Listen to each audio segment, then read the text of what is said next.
मैं आपके चैनल के माध्यम से देखो सब लोगों से यही आह्वान करूंगा कि इसमें बिल्कुल ना घबराएं, कोविड अप्रोप्रिएट बिहेवियर को ऑल द टाइम फॉलो रखें और अगर सिम्टम आते तो नजदीकी स्वास्थ्य केंद्र में जाके उसका वो कराएं। इसमें घबराना नहीं है, सचेत रहना इंपॉर्टेंट है और सावधानी बरतना इंपॉर्टेंट है। यमुनानगर स्वास्थ्य विभाग के डिप्टी सीएमओ ऐसा क्यों कह रहे हैं? बता दें कि इन दिनों फिर से भारत में कोरोना ने दस्तक दे दी है और यह वेरिएंट ऐसा है जो बहुत स्पीड में लोगों को संक्रमित करता है और इसी बात को लेकर आज डॉक्टरों ने हिदायत तो दी है, साथ ही यह भी कहा है कि यमुनानगर स्वास्थ्य विभाग इस बीमारी से निपटने के लिए पूरी तरह से तैयार है। ऐसे में यमुनानगर के सिविल अस्पताल में आइसोलेशन वार्ड भी तैयार कर लिए गए हैं ताकि किसी भी प्रकार की अगर कोई भी ऐसी समस्या सामने आती है तो तुरंत उससे निपटा जा सके। तस्वीरों में आप देख सकते हैं कि डॉक्टरों ने किस प्रकार की तैयारियां कर रखी हैं। यमुनानगर के सिविल अस्पताल में एक पूरे वार्ड को आइसोलेशन में तब्दील कर दिया गया है ताकि अगर कोई भी कोरोना का पेशेंट आए और उसका आनन फानन में इलाज शुरू कर दिया जाए। तमाम प्रकार की यहाँ सुविधाएं दी गई हैं। हालांकि इससे पहले ही एक मॉक ड्रिल के दौरान न केवल सिविल अस्पताल बल्कि निजी अस्पतालों में भी इस प्रकार का औचक निरीक्षण कर इस बात का क्लियर कर दिया गया था कि अगर फिर से कोरोना दस्तक देता है तो उससे कैसे निपटना है। ऐसे में तमाम बेडों के पास पूरी तरह से सुविधाएं पहले से ही मुहैया करा दी गई हैं। बता दें कि केरला के बाद पंजाब में एक मौत सामने आई है जो कि कोरोना से हुई है और इस बात को लेकर स्वास्थ्य विभाग कोई भी रिस्क नहीं लेना चाहता, लिहाजा समय से पहले ही सिविल अस्पताल में तैयारियां कर ली गई हैं।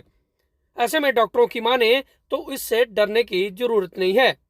हालांकि अगर किसी को ऐसा महसूस होता है तो वह तुरंत पास के किसी भी अस्पताल में जाकर टेस्ट कराए या फिर सिविल अस्पताल में पहुंचे, क्योंकि यहाँ एक पूरे वार्ड को ही कोरोना आइसोलेशन में तब्दील कर दिया गया है और मरीजों की देखरेख के लिए पुख्ता बंदोबस्त भी कर लिए गए हैं।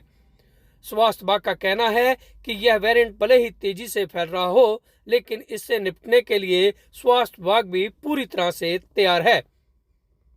हालांकि पहले जरूर कई मौतें हुई थी, लेकिन इस बार इसको निपटने के लिए स्वास्थ्य विभाग इसलिए तैयार है क्योंकि स्वास्थ्य विभाग ने 3 ऐसी लहरें जो कोरोना वेरिएंट की पहुंची थी लोगों तक, उसका सामना किया है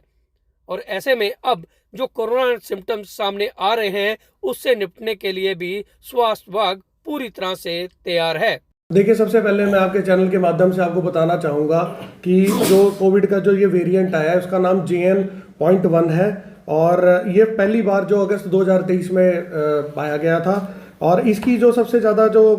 इम्पॉर्टेंट चीज़ बताइए, इसकी 30 म्यूटेशंस है जो इसका जो प्रोटीन स्पाइक है उसमें, इसकी वजह से इसकी जो ट्रांसमिसिबिलिटी या जो फैलने की क्षमता और प्लस जो इम्यून एस्केप एबिलिटी ज़्यादा है। इसके सिम्टम तकरीबन कोविड-19 जो पहले SARS-CoV-2 है वही सेम ही है और इसकी जो पर्याप्त जो टेस्टिंग है वो हमारे पास यहाँ पे शहर यमुनानगर में उपलब्ध है। हाँ, गाइडलाइन ज़रूर सरकार द्वारा जारी करी गई है, उसमें यही है कि जो ILI और सारी के जो केसेस हैं उनको निगरानी रखने को कहा है और उसका जो IHIP IDSP का जो पोर्टल बना हुआ है उसमें इसकी जो रिपोर्टिंग है P फॉर्म और S फॉर्म के थ्रू रेगुलरली कराने को कही है और इस पर निगरानी रखने को कहा है। हमारे टोटल बेड्स जो हैं सरकारी और प्राइवेट मिला के 909 है और जिसमें कि ऑक्सीजन जो सपोर्टेड है वो 488 है और ICU बेड्स 144 है, वेंटिलेटर्स 75 हैं और नेबुलाइजर्स 131, पल्स ऑक्सीमीटर्स 251 और ऑक्सीजन कंसनट्रेटर्स जो हैं वो